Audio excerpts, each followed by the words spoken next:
ಶಿವಮೊಗ್ಗದ ರೇಣುಕಾಸ್ವಾಮಿ ಕೊಲೆ ಪ್ರಕರಣದಲ್ಲಿ ಕಳೆದ ವರ್ಷ ಜೂನ್ 11ರಂದು ದರ್ಶನ್ ಬಂಧನಕ್ಕೆ ಒಳಗಾಗಿದ್ರು. ಆ ಬಳಿಕ ಅವರು 4 ತಿಂಗಳಿಗೂ ಅಧಿಕ ಸಮಯ ಜೈಲಿನಲ್ಲಿ ಇರಬೇಕಾದಂತಹ ಸ್ಥಿತಿ ಬಂದೊದಗಿತ್ತು. ಆ ಬಳಿಕ ಬೆನ್ನು ನೋವಿನ ಕಾರಣ ಕೊಟ್ಟು ಜೈಲಿನಿಂದ ಹೊರಬಂದಿದ್ರು. ಈಗ ಅವರು ಮತ್ತೆ ಜೈಲು ಸೇರಬೇಕಾಗಿದೆ. ಹೌದು, ನಟ ದರ್ಶನ್ಗೆ ಬಿಗ್ ಶಾಕ್ ಎದುರಾಗಿದೆ. ಕರ್ನಾಟಕ ಹೈಕೋರ್ಟ್ ಮಂಜೂರು ಮಾಡಿದ್ದ ಜಾಮೀನನ್ನ ಸುಪ್ರೀಂ ಕೋರ್ಟ್ ರದ್ದು ಮಾಡಿದೆ. ಸುಪ್ರೀಂ ಕೋರ್ಟ್ನ ನ್ಯಾಯಾಧೀಶ ಜೆ.ಬಿ. ಪರ್ದಿವಾಲಾ, ನ್ಯಾಯಾಧೀಶ ಆರ್. ಮಹದೇವನ್ ಅವರಿದ್ದ ದ್ವಿಸದಸ್ಯ ಪೀಠದಿಂದ ಈ ಆದೇಶ ಬಂದಿದೆ.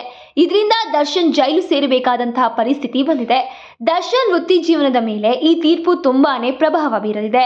ಹೈಕೋರ್ಟ್ ಆದೇಶದಲ್ಲಿ ದೋಷವಿದೆ, ತಾಂತ್ರಿಕ ಕಾರಣಗಳಿಂದ ಜಾಮೀನು ನೀಡಿದ್ದಾರೆ ಎಂದು ಸುಪ್ರೀಂ ಕೋರ್ಟ್ ಅಭಿಪ್ರಾಯಪಟ್ಟಿದೆ. ಆರೋಪಿ ಎಷ್ಟೇ ದೊಡ್ಡವರಿದ್ರೂ ಅವರು ಕಾನೂನಿಗಿಂತ ದೊಡ್ಡವರಲ್ಲ. ಕಾನೂನು ಆಡಳಿತ ಎತ್ತಿ ಹಿಡಿಯಲಾಗಿದೆ. ಕಾನೂನಿನ ಮುಂದೆ ಯಾರು ದೊಡ್ಡವರಲ್ಲ, ಯಾರು ಚಿಕ್ಕವರಲ್ಲ. ಆರೋಪಿಗಳಿಗೆ 5 ಸ್ಟಾರ್ ಟ್ರೀಟ್ಮೆಂಟ್ ನೀಡಲಾಗಿದೆ. ಜೈಲು ಸೂಪರಿಂಟೆಂಡೆಂಟ್ ನನ್ನ ಸಸ್ಪೆಂಡ್ ಮಾಡಬೇಕಿತ್ತು ಎಂದು ಕೋರ್ಟ್ ಅಭಿಪ್ರಾಯಪಟ್ಟಿದೆ. ಈ ತೀರ್ಪು ಲ್ಯಾಂಡ್ ಮಾರ್ಕ್ ತೀರ್ಪೆಂದು ಸುಪ್ರೀಂ ಕೋರ್ಟ್ ಹೇಳಿದೆ. ಇನ್ನು ದರ್ಶನ್ ಜೊತೆಗೆ ಪ್ರಮುಖ ಆರೋಪಿಗಳಾಗಿರುವ Pavithra Gowda, A6 Jagadish alias Jagga, A7 Anukumar alias Anu, A14 Pradosh, A11 Nagaraju alias Naga, A12 Lakshman ಜಾಮೀನು ಕೂಡ ರದ್ದಾಗಿದೆ. ಇನ್ನು ಈ ಬಗ್ಗೆ ಮಾತನಾಡಿದ ಸರ್ಕಾರದ ಪರ ವಕೀಲರು, ನಾವು ಕಲೆ ಹಾಕಿದ ಸಾಕ್ಷ್ಯವನ್ನ ಸುಪ್ರೀಂ ಕೋರ್ಟ್ ಒಪ್ಪಿದೆ. ಇದು ಮಹತ್ವದ ತೀರ್ಪು.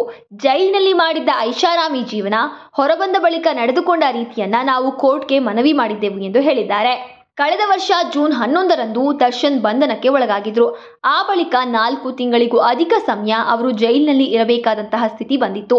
ಆ ಬಳಿಕ ಬೆನ್ನು ನೋವಿನ ಕಾರಣ ಕೊಟ್ಟು ಜೈಲಿನಿಂದ ಹೊರಬಂದಿದ್ರು. ಡಿಸೆಂಬರ್ನಲ್ಲಿ ಅವರಿಗೆ ಸಂಪೂರ್ಣ ಜಾಮೀನು ದೊರೆಯಿತು. ಇದನ್ನ ಕರ್ನಾಟಕ ಸರ್ಕಾರ ಸುಪ್ರೀಂ ಕೋರ್ಟ್ ಬಳಿ ಪ್ರಶ್ನೆ ಮಾಡಿತ್ತು. ಹಲವು ದಿನಗಳ ಕಾಲ ಸುಪ್ರೀಂ ಕೋರ್ಟ್ ಈ ಪ್ರಕರಣದ ವಿಚಾರಣೆ ನಡೆಸಿತ್ತು. ಅಲ್ಲದೆ ಕರ್ನಾಟಕ ಹೈಕೋರ್ಟ್ ಜಾಮೀನು ಕೊಡಲು ನೀಡಿದ ಕಾರಣಗಳ ಬಗ್ಗೆ ಬೇಸರ ಹೊರಹಾಕಿತ್ತು. ಈಗ ಸುಪ್ರೀಂ ಕೋರ್ಟ್ ತೀರ್ಪು ನೀಡಿದೆ. ದರ್ಶನ್ ಅವರಿಗೆ ಜಾಮೀನು ನೀಡಿದರ ಬಗ್ಗೆ ಈ ಮೊದಲು ಸುಪ್ರೀಂ ಕೋರ್ಟ್ ಕರ್ನಾಟಕ ಹೈಕೋರ್ಟ್ಗೆ ಛೀಮಾರಿ ಹಾಕಿತ್ತು. ಇದರ ಜೊತೆಗೆ ದರ್ಶನ್ಗೆ ಸುಪ್ರೀಂ ಕೋರ್ಟ್ ದೊಡ್ಡ ಶಾಕ್ ಕೊಟ್ಟಿದೆ. ಈ ಹಿಂದೆ ದರ್ಶನ್ಗೆ ಜೈಲಿನಲ್ಲಿ ರಾಜಾತಿಥ್ಯ ನೀಡಲಾಗಿದೆ ಎಂಬ ಫೋಟೋ ವೈರಲ್ ಆಗಿತ್ತು. ಹೀಗಾಗಿ ಜೈಲಿಗೆ ಸೇರಿದ ನಂತರವೂ ದರ್ಶನ್ಗೆ ಅಲ್ಲಿ ಕಟ್ಟುನಿಟ್ಟು ವಹಿಸಬೇಕು. ಒಂದು ಫೋಟೋ ಅಥವಾ ವಿಡಿಯೋ ವೈರಲ್ ಆದರೂ ಕೂಡ ಕಠಿಣ ಕ್ರಮದ ಎಚ್ಚರಿಕೆಯನ್ನ ನೀಡಿದೆ. ನ್ಯಾಯ ಎಲ್ಲರಿಗೂ ಒಂದೇ. ಕಾನೂನಿನ ಮುಂದೆ ಯಾರು ದೊಡ್ಡವರಲ್ಲ, ಯಾರು ಸಣ್ಣವರಲ್ಲ. ನ್ಯಾಯವನ್ನ ಸುಪ್ರೀಂ ಕೋರ್ಟ್ ಎತ್ತಿ ಹಿಡಿಯುತ್ತೆ. ಜೈಲಿಗೆ ಹೋದ ನಂತರ ಆರೋಪಿ ಸಾಮಾನ್ಯ ಕೈದಿಯಂತೆ ಇರಬೇಕು. ಈ ಮುಂಚೆ ಆತನಿಗೆ 5 ಸ್ಟಾರ್ ಟ್ರೀಟ್ಮೆಂಟ್ ಕೊಡಲಾಗಿದೆ.